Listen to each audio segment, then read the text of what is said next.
Halo semuanya, perkenalkan nama saya Mikaela Jenisilat dari jurusan Ilmu Keperawatan semester 2 dari Universitas Pembangunan Indonesia Manado. Apa itu USG? Ultrasonografi atau USG merupakan salah satu metode diagnostik dengan menggunakan gelombang ultrasonik untuk mempelajari struktur jaringan berdasarkan gambaran dari eko dari gelombang ultrasonik yang dipantulkan oleh jaringan. Berikut prosedur kerja USG. Yang pertama, prosedur USG pada kandung empedu. Lakukan USG pada organ dalam tertentu, misalnya kandung empedu, maka pasien diminta untuk tidak makan atau minum selain air putih selama 6-8 jam sebelum pemeriksaan dilakukan. Hal ini diperlukan agar kandung empedu tidak mengalami penyusutan ukuran. Yang kedua, prosedur USG pada ibu hamil. Bagi ibu hamil yang berniat memeriksa kondisi janinnya, dokter bisa menganjurkan untuk minum air minimal 4-8 gelas sekitar 1 atau 2 jam sebelum USG.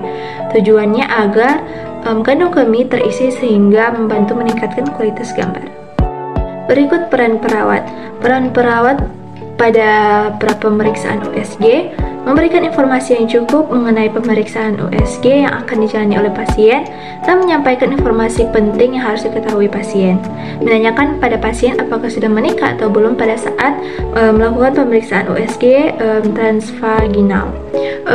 Yang kedua, peran perawat intra pemeriksaan USG memposisikan pasien ke tempat pemeriksaan USG, menunggu pasien yang sedang melakukan pemeriksaan USG, membantu radiologis dalam pemeriksaan USG.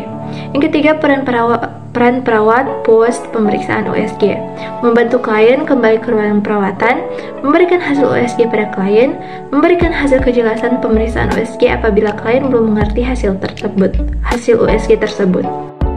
Berikut teknik pemeriksaan USG. Yang pertama, transabdominal. Pada saat pemeriksaan ini, kandung kemih pasien harus penuh sehingga pemakaian transfuder tidak boleh ditekan terlalu kuat karena dapat merangsang pasien ingin berkemih. Pemeriksaan ini dilakukan dengan meletakkan transducer yang telah diolesi jeli pada abdomen ibu. Pengukuran dilakukan dari batas luar uterus pada penampang longitudinal dan antero-posterior. Yang kedua, transvaginal. Dalam pemeriksaan ini dilakukan memasukkan transducer yang telah diolesi jeli ke dalam vagina. Pemeriksaan USG ini memberikan informasi yang lebih akurat dan rinci dari organ atau jaringan di rongga pelvis dibandingkan pemeriksaan USG transabdominal. Oleh karena itu perlu penyesuaian mesin dengan operator, terutama pengenalan organ genitalia internal dan kehamilan trimester pertama serta terbatas ruang untuk melakukan gerak transducer. Dan yang selanjutnya,